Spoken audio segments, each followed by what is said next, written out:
Don't forget to enter our Amazon gift card giveaway. All you have to do is be a subscriber, like and comment. Hey guys, welcome to the final Game of Thrones review. The series finale just ended and here we are breaking it down. Not gonna lie, I'm disappointed big time, and I'm sure most of you guys are as well. This is not the same show we have all fallen in love with. The bittersweet ending we have been promised turned out to be just bitter. I honestly don't know what was sweet about this ending. Well yes, it was nice to see Jon reunite with Ghost, I guess. And yes, I get it, the Starks have won at the end, but I don't like the progression and execution of all of this, not one bit. The Starks we know are these good guys, honest and fair, not some schemers plotting behind the back of people who saved them.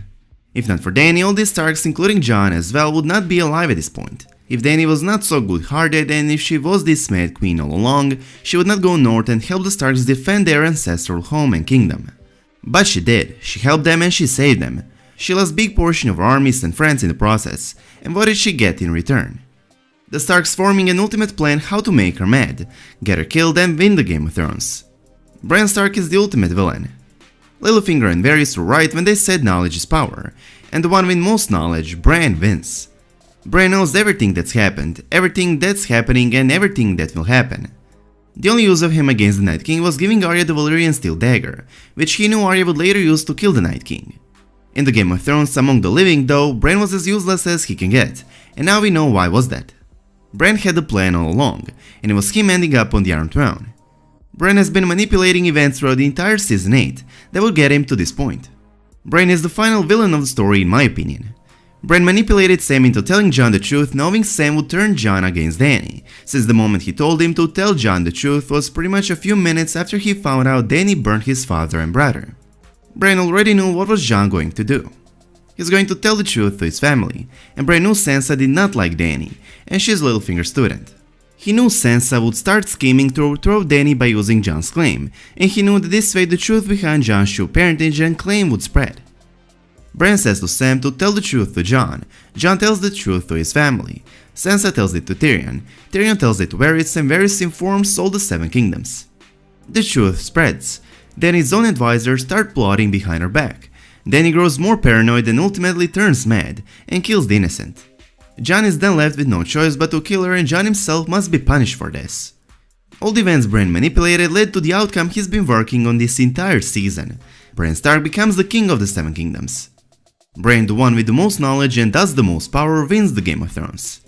He was behind everything that happened in Season 8.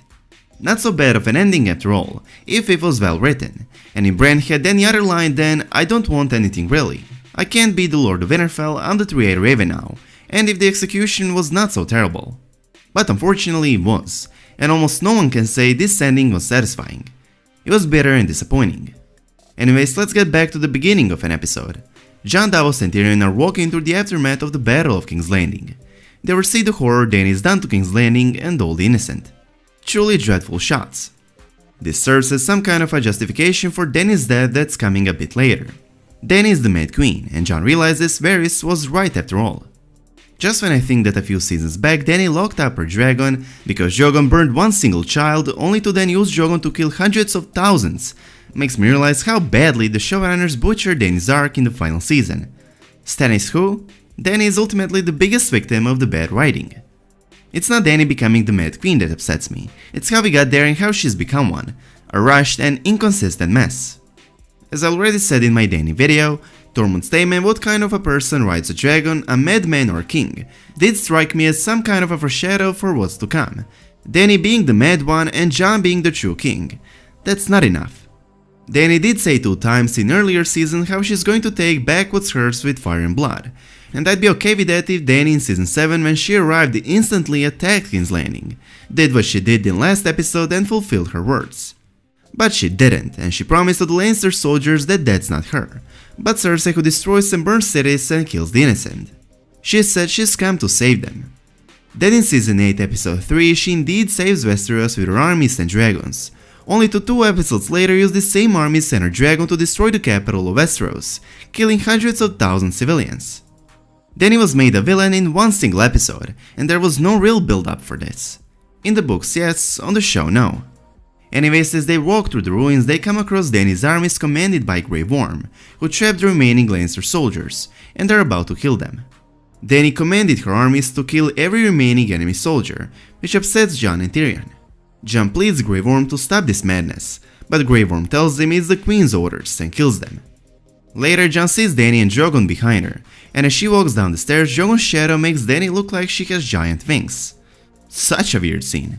But this is a nice callback to Season 7 and Dany's conversation with Olenna when she said Dany to be a dragon, and now she truly is a dragon, taking what's hers with fire and blood. Dany gives a speech to her armies. She says to the cheering Dothraki and disciplined Unsullied that they just freed the people from King's Landing, and the new goal is freeing the rest of the world, freeing all the slaves. Dany turns to Tyrion and tells him he committed treason. Tyrion tells her that she killed thousands of innocent people, and he takes off the hand's pin and throws it. Dany sends him to prison. This is not coming as a surprise, since Tyrion did extremely good job identifying himself to the Unsullied guards before freeing Jaime, and Dany did warn Tyrion in the beginning of episode 5 that if he ever fails her again, it would be his last. While in prison, Tyrion tries to convince Jon to turn on Dany. His family will never be safe because it threatens Dany's legitimacy. Jon is convinced by Tyrion that his family will never be safe, because he represents a threat to her rule. Jon goes to see Dany and she's sitting on the Iron Throne alone, and Jon tells her that she needs to stop this madness. Dany tells Jon that she's doing it for the people, and that's when Jon sees Dany is indeed mad and must be stopped. Jon pretends to understand her. When her guard is down, he stabs her. That's Dany's third prophesied betrayal, betrayal for love. Basically, Jon gives Dany one last chance, trying to talk to her to see if she realizes what she's done is a huge mistake and crime. Dany justifies her actions, and that's when Jon will realize there's no turning back. She is this mad queen and a huge threat to Westeros, having already destroyed one great city and hundreds of thousands of innocent people. And Jon is left with no choice but to kill her. One thing I kept repeating throughout my videos, the meaning of Dany's visions came true. I was constantly saying that this particular Dany's vision from the Undying was foreshadowing this all along. Dany wins the Iron Throne and becomes Queen of Ashes that are covering it, but she will not be able to ever sit on it, or at least not for long, because Jon will have to put an end to her madness, whereupon she'll join Drogo and her son on the other world. That's exactly what happened. After Dany's kill, Drogon comes and is standing over her body, and he burns her, melts the Iron Throne and carries her away. One would think that Drogon would rip Jon apart for killing his mother, or burn the entire King's Landing to the ground, but no, Drogon picks her up and leaves. I'm also surprised that Grey Worm with his Unsullied and Dothraki did not kill Jon on sight, but instead took him for a fair trial. I don't know if that's just me, but just the thought of the Unsullied and Dothraki not seeking revenge over their killed queen sounds ridiculous. If someone asked me what would Dany's armies and dragons do to the person, city and the entire continent if she was to be killed, I'd say they'd pillage, burn and kill everyone. Especially the Dothraki. All of them are her blood riders, and that's their duty. Let me remind you that back in Season 6, upon winning Dothraki to her side, Dany reminds them that she has yet to select her 3 blood riders, as all the Khals have done before her. She then declares that she's not a Khal, and selects the entire Khalasar her blood riders. The title of Blood Rider carries great prestige within a Khalasar. If a Khal is killed, blood riders avenge him.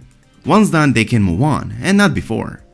Now Dany is killed and she doesn't have 3 blood riders, but thousands of them, and none seek revenge. None of them seek to fulfill their duty as a blood rider. Once again, riding on point. Grey Worm has Tyrion and Jon as his prisoners. The council, led by Sansa, tells Grey Worm to release Jon back to them, but he refuses. Tyrion is in front of the council, and as a prisoner of Grey Worm he is not making decision. He is content with being a prisoner, he makes suggestions only. That's when Tyrion says that the new king or queen should decide what happens to Jon. Sam suggests a democratic vote for the new king. Tyrion calls that idea stupid. The council votes and decides Bran should be the king. Bran picks Tyrion as his hand. Tyrion tells Jon that his punishment is going back to the Wall and join the Night's Watch. Tyrion said Grey Worm wanted him dead and Sansa wanted him back home, so nobody is getting what they want. It's a fair compromise. Grey Worm accepts Jon's punishment. He doesn't bend the knee, leaves with his troops and Dothraki on ships to free slave cities. They show Tyrion leading the council. Jon says goodbye to Sansa and Arya. Arya tells them she's not going back home. She's going to explore whatever is west of Westeros because there's where no one has been. The final scene is a closing montage. You see Arya on a ship, Sansa ruling Winterfell and Jon go Stormwind and a bunch of wildlings leaving the Wall and heading north. What was the point of the entire The Lone Wolf dies but the pack survives line from Season 7? Bran's at King's Landing, Sansa and Winterfell, Arya leaves Westeros and Jon goes beyond the Wall. All of them now are the Lone Wolves. I also find it ridiculous that Bran was chosen as a new king. Bran might be this soul-sting three-eyed raven and Jon might have killed Dany, but it doesn't matter. He is their rightful king. For all they know, Dany usurped the throne, and Jon had to kill her to take what's his by his right. They would all vote for Jon Snow to be their king, if the show had any sense left. The so very long-awaited bittersweet ending is Jon killing Dany and going beyond the wall, while Bran Stark is democratically chosen as the new king of the Seven Kingdoms. Is it bitter that Jon kills Dany, or is it bitter that Bran becomes the king? What's exactly sweet about this ending? I don't think the ending is necessarily bad, as in fact it's how George R. R. Martin's books will also end, as they said multiple times that the ending will be the same, but the journey to get there will be quite different, and the journey is exactly what was so disappointing here. Dany going mad, Bran becoming the king, and everything else could have been written so that all of this would make sense. Instead, we got rushed and poorly written season where ending is nowhere near bittersweet, only bitter. Bran ended up the king, the kid who refused lordship of Winterfell because he is the three-eyed raven now, but then he accepts to be the king of the Seven Kingdoms. To make the Starks win and Bran end up on the throne, the showrunners made Dany mad in just one episode so Jon could kill her. This way Dany is obviously dead and cannot be the queen while Jon takes the black for killing her, which makes him no longer a legitimate heir to the throne. As I explained in the beginning of this video, Bran Stark is the ultimate villain of Game of Thrones. He is the reason Dany turned mad and Jon had to kill her. He manipulated all the season 8 events, everything so he could become this next king of the Seven Kingdoms. Bran Stark won Game of Thrones thanks to the power of knowledge. While this itself might not sound such bad of an ending, as I already said, the execution was very poorly written, and all the emotion this ending could awaken us is disappointment. I don't like it, but hopefully you guys do, and hopefully you're not as disappointed as much as I am. And as always, I hope you guys enjoyed this video. If you did, please make sure to subscribe to our channel, and I hope to see you in the next one. Peace.